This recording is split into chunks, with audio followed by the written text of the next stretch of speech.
भविष्य में अमेरिका भयंकर सूखे से तबाह हो गया है और लोग अब पानी के लिए जान देने को तैयार हैं। ज्यादातर लोग चले गए हैं, लेकिन होल्म परिवार वहीं रहता है क्योंकि पिता अर्नेस्ट को लगता है कि अगर उन्हें थोड़ा पानी मिल जाए तो पौधे फिर से उगाएंगे। उसे याद है जब जमीन हरी भरी थी, लेकिन उसके बेटे जेरोम को याद नहीं है। एक दिन दो चोर अर्नेस्ट के खेत में एक छोटी सी इमारत में घुसने की कोशिश करते हैं और ताला जला देते हैं। अर्नेस्ट उन्हें रंगे हाथों पकड़ लेता है और गोली चलाता है, जिससे एक चोर जवाबी गोली चलाने की कोशिश करता है। वह तुरंत मारा जाता है और दूसरा चोर दया की भीख मांगता है क्योंकि वह बताता है कि किसी ने उसे बताया था कि वहां पानी है। वह यह भी दावा करता है कि उसे पेशाब करने की जरूरत है और वह अपनी पैंट की ओर हाथ बढ़ाता है, लेकिन अर्नेस्ट बंदूक देखता है और पहले उसे गोली मार देता है। जेरोम दूर से यह सब देखता है और दावा करता है कि वह मदद कर सकता था, लेकिन अर्नेस्ट उसे सिर्फ उसके पहले नाम के बजाय पिताजी कहने के लिए कहता है। फिर अर्नेस्ट छोटी सी इमारत का ताला खोलता है जिसमें एक पंप दिखाई देता है। दुर्भाग्य से यह उन्हें पानी नहीं देता है, इसीलिए उन्हें अपने खच्चर को बिना पानी पिए ही आगे बढ़ने के लिए मजबूर करना होगा। दोनों चलते रहते हैं और वाटरमैन से मिलते हैं, जो लोगों का एक समूह है जो सरकारी सौदे के माध्यम से गहरे कुओं से निकाले गए पानी को वितरित करने का एक अधिकार रखता है। अर्नेस्ट उन्हें आपूर्ति देता है और पुरुष उसे पानी से भुगतान करते हैं। वह जेरोम को यह भी याद दिलाता है कि इन लोगों को नाराज न करें क्योंकि वे खतरनाक हैं। उन्हें केवल व्यापार करना चाहिए और जल्दी से निकल जाना चाहिए। अर्नेस्ट अक्सर उन्हें अपने खेत के लिए पानी उपलब्ध कराने के लिए मनाने की कोशिश करता है, लेकिन वाटरमैन बहुत अधिक पैसे लेते हैं। घर लौटते समय उनका खच्चर गिर जाता है और गंभीर रूप से घायल हो जाता है।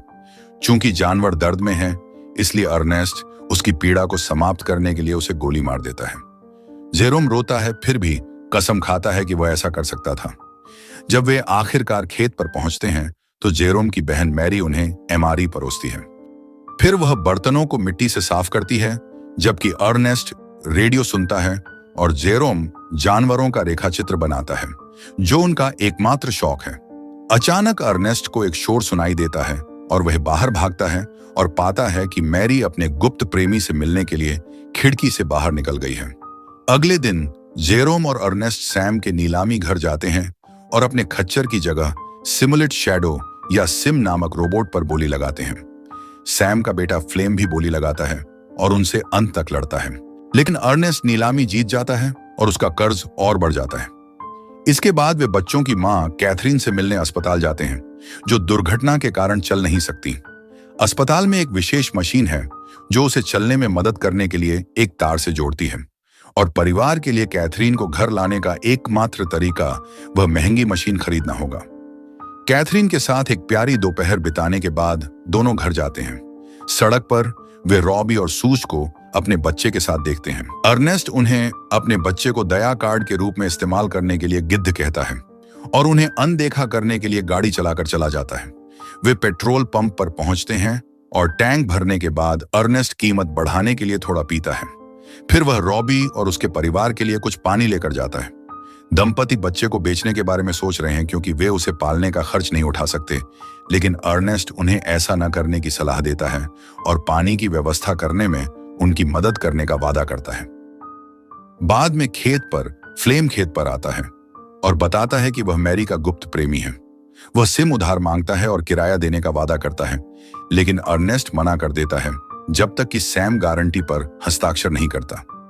फ्लेम नाराज हो जाता है और अर्नेस्ट से कहता है कि वह जाने से पहले इस जमीन की सिंचाई कभी नहीं करेगा। अगली बार जब जेरोम और अर्नेस्ट वाटरमैन से मिलते हैं तो वे सिम की बदौलत अच्छा समय बिताते हैं, और अर्नेस्ट उन लोगों से अपने खेत में पानी की लाइन डालने के प्रस्ताव पर विचार करने के लिए बात करना शुरू कर देता है। इसके बाद अर्नेस्ट अपने पुराने पंप को खोदना शुरू कर देता है ताकि वाटरमैन देख सकें कि उनके पास क्या है। काम करते समय वह जेरोम से कहता है कि उसे वहां जाकर किसी लड़की से मिलना है या कम से कम कुछ दोस्त बनाने हैं, लेकिन जेरोम अपने परिवार की देखभाल करना चाहता है। घर के रास्ते में वे फ्लेम को बहुत तेज गति से गाड़ी चलाते हुए देखते हैं। खेत में मैरी वैक्यूम क्लीनर में सफाई एजेंट डालकर कपड़े धोती है। अर्नेस्ट आता है और उसे अब बाहर जाने से मना करता है, जिससे मैरी भड़क जाती है और कहती है कि वह जो चाहे करने के लिए पर्याप्त बड़ी हो गई है। जैसा कि अर्नेस्ट कसम खाता है कि वह केवल उसकी रक्षा करना चाहता है, मैरी कहती है कि वह उसके पिता से नफरत करता है और फ्लेम से प्यार करता है। फिर वह भागने की कोशिश करती है। वह जेरोम से टकराती है और उससे पैसे मांगती है, जिससे अर्नेस्ट को उसे पकड़ने और उसे रोकने का समय मिल जाता है। मैरी रोती है और दावा करती है कि अर्नेस्ट ने उनके परिवार को निराश किया है। फिर वह उसे बंद कर देता है और उसकी खिड़की को बंद कर देता है। कुछ समय बाद अर्नेस्ट और जेरोम को पता चलता है कि सिम चोरी हो गई है। अर्नेस्ट को लगता है कि यह फ्लेम था और वह उसके घर जाता है, लेकिन उसे सैम से पता चलता है कि फ्लेम उस सुबह ट्रक से पहाड़ों के लिए निकल गया था। यह पता चलता है कि अर्नेस्ट का खेत सैम का था और फ्लेम को इस बात का बहुत दुख है कि उसका परिवार क्या खो चुका है। भले ही सैम को लगता है कि जमीन बंजर है और पानी से कोई मदद नहीं मिलेगी। बाद में अर्नेस्ट जांच करने के लिए पहाड़ों पर जाता है और वह अचानक बेहोश हो जाता है। शाम को अर्नेस्ट वाटरमैन के कैंप में जागता है, जहां उस पर सिम का उपयोग करके उनकी आपूर्ति चुराने का आरोप लगाया जाता है। अर्नेस्ट जोर देकर कहता है कि उसने ऐसा नहीं किया है, लेकिन नेता कालेब उस पर हमला करता है। एक लड़ाई शुरू होती है और बहुत संघर्ष के बाद अर्नेस्ट कालेब का चाकू और एक राइफल चुराने में कामयाब हो जाता है, जिसे वह सभी को पीछे रखने के लिए हवा में गोली चलाता है। वह भाग जाता है, जबकि कैलेब उसे लगातार धमकियां देता रहता है। घर लौटते समय अर्नेस्ट को फ्लेम आग के पास सोता हुआ और सिम पास में ही मिलता है। उसने अर्नेस्ट को बदनाम करने के लिए मशीन और सप्लाई चुरा ली। अर्नेस्ट सुबह तक इंतजार करता है ताकि वह राइफल को अपने चेहरे पर रखकर उसे जगा सके। फिर वह फ्लेम को सिम से बांध देता है, जो सप्लाई ले जा रहा होता है। जब वे पानी वालों को खोजने के लिए तपती धूप में चलते हैं, तो फ्लेम मैरी के बारे में बात करके अर्नेस्ट को चिढ़ाता रहता है। इसीलिए अर्नेस्ट उसे सजा देने के लिए रस्सी खींचता है। आखिरकार वे दोनों बहुत प्यासे हो जाते हैं और लंबे समय तक जीवित नहीं रह पाते, और फ्लेम अर्नेस्ट को पीने के लिए रुकने के लिए मना लेता है। सप्लाई में पानी नहीं बल्कि शराब है, और जल्द ही अर्नेस्ट अपनी लत के कारण नशे में धुत हो जाता है। फ्लेम केवल शराब पीने का नाटक करता है, जबकि वह दावा करता है कि कैलेब उसका सिर चाहता है, इसलिए उसने केवल जीवित रहने के लिए मशीन चुराई। वह अर्नेस्ट को पैसे भी देता है, लेकिन वह इसे ठुकरा देता है क्योंकि कहानी संदिग्ध है। फिर अर्नेस्ट खड़े होने की कोशिश करता है, लेकिन शराब की वजह से उसे चक्कर आ जाता है और वह मुश्किल से हिल पाता है। यह फ्लेम की योजना थी और वह इस मौके का फायदा उठाकर अर्नेस्ट पर पत्थर से हमला करता है, जिससे उसका सिर चट्टान से टकरा जाता है। जब वह खून से लथपथ होकर बेहोश हो जाता है, तो अर्नेस्ट को कैथरीन की कार दुर्घटना की याद आती है, जो उसकी शराब पीने की आदत के कारण हुई थी। बाद में जब अर्नेस्ट उठता है, तो वह सिम से बंधा होता है और फ्लेम उसके मुंह में और शराब डालना शुरू कर देता है। पागलों की तरह चिल्लाता है। इसके बाद फ्लेम खेत में जाता है और मैरी उसकी बाइक पर सवार हो जाती है, ताकि वे दोनों एक साथ भाग सकें। अर्नेस्ट के बारे में चिंतित होकर जेरोम उसे खोजने का फैसला करता है। जब रात होती है, तो वह सिम को वाटरमैन के कैंप में पाता है, जहां लोग उसे बताते हैं कि मशीन के साथ दुर्घटना के कारण उसके पिता की मृत्यु हो गई। जब अंतिम संस्कार का समय आता है, तो मैरी वापस आती है और भाई बहन एक साथ रोते हैं। उन्हें अपनी मां को बुरी खबर देने के लिए भी जाना पड़ता है। फ्लेम उन्हें अपने ट्रक में ले जाता है और घर ले जाता है। खेत में एक उग्र जेरोम सिम को हथौड़े से मारना शुरू कर देता है, इसलिए फ्लेम उसे रोकने के लिए आता है। वह समझाता है कि दुहक कठिन है, लेकिन वह इसे आय के स्रोत को बर्बाद नहीं करने दे सकता है, और परिवार का नया मुखिया बनने की पेशकश करता है, ताकि वह भाई बहनों की मदद कर सके। वह मैरी के गर्भवती होने की घोषणा करके जेरोम को भी चौंका देता है। फ्लेम के मन में खेत के लिए बड़ी योजनाएं हैं, और जेरोम उसे कोशिश करने देने के लिए सहमत है। दोपहर में फ्लेम पानी के लिए आपूर्ति लेकर जाता है और कैलेब से खेत में पानी का पाइप लगाने के लिए कहता है। पहले तो कैलेब मना कर देता है, लेकिन अचानक फ्लेम उसे अर्नेस्ट की मौत के लिए दोषी ठहराता है, क्योंकि कैलेब की राइफल और चाकू शव के साथ मिले थे। संभावित परिणामों से डरकर कैलेब भाई बहनों की जमीन पर पानी मोड़ने के लिए सहमत हो जाता है। कुछ दिनों बाद नया खेत पंप आधिकारिक तौर पर स्थापित हो जाता है, और फ्लेम पूरे दिन गेहूं बोने और उगाने के लिए बहुत मेहनत करता है, जिसे स्प्रिंकलर से पानी दिया जाता है। अब परिवार वास्तविक वर्षा का भी आनंद ले सकता है। कुछ सप्ताह बाद जेरोम जमीन पर एक छोटा सा पत्ता देखकर आश्चर्यचकित हो जाता है और अंततः जमीन अद्भुत पौधों से ढक जाती है। जश्न मनाने के लिए फ्लेम और मैरी शादी कर लेते हैं और अपने हाथों पर एक दूसरे के नाम के पहले अक्षर गुदवा लेते हैं। पार्टी के दौरान फ्लेम शराब पीता है और अर्नेस्ट की मौत के बारे में सोचता रहता है। कुछ दिन बीत जाते हैं और सैम बैंक के 2 आदमियों के साथ खेत पर आता है। पता चलता है कि अर्नेस्ट का कर्ज बहुत बड़ा है और वे चाहते हैं कि फ्लेम उसका भुगतान करे। फ्लेम अपनी बाइक से घोड़ों को डराता है ताकि वह सख्त दिखे और सैम उसे डांटता है, यह समझाते हुए कि कोई भी कभी भी जमीन खरीदना नहीं चाहता था और अर्नेस्ट के पास यह इसलिए है क्योंकि वह कभी वहां से नहीं गया। पानी और फसलों की बदौलत बैंक इसे बेच पाएगा, इसलिए अगर फ्लेम इसे खोना नहीं चाहता है तो उसे भुगतान करना होगा।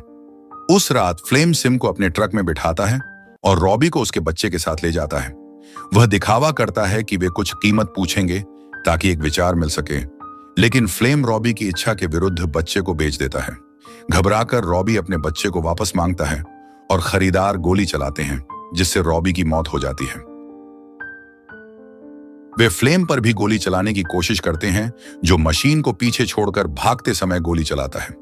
सिम इस लेन देन में फंस जाता है और नुकसान के कारण यह एक मोड़ सक्रिय कर देता है जो इसे मूल कारखाने में वापस ले जाता है। अगले दिन फ्लेम बैंक को बच्चे के पैसे से भुगतान करता है, लेकिन वह भाई बहनों को बताता है कि उसने सिम को रॉबी को बेच दिया है। इस बीच सिम शहर में पहुंच जाता है और उसे इसके बिल्डर कैल्विन मिल जाता है, जो मालिक की जानकारी प्राप्त करता है और खेत पर फोन करता है।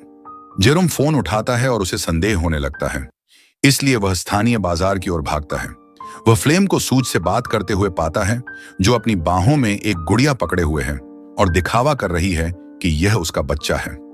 यह देखकर जेरोम उनसे बात करने की कोशिश करता है, लेकिन फ्लेम जल्दी से सूझ को ले जाता है। बाद में खेत में जेरोम फ्लेम से रॉबी के बारे में पूछता है, लेकिन फ्लेम कहता है कि रॉबी ने सिम को ले लिया और अपने परिवार को छोड़ दिया।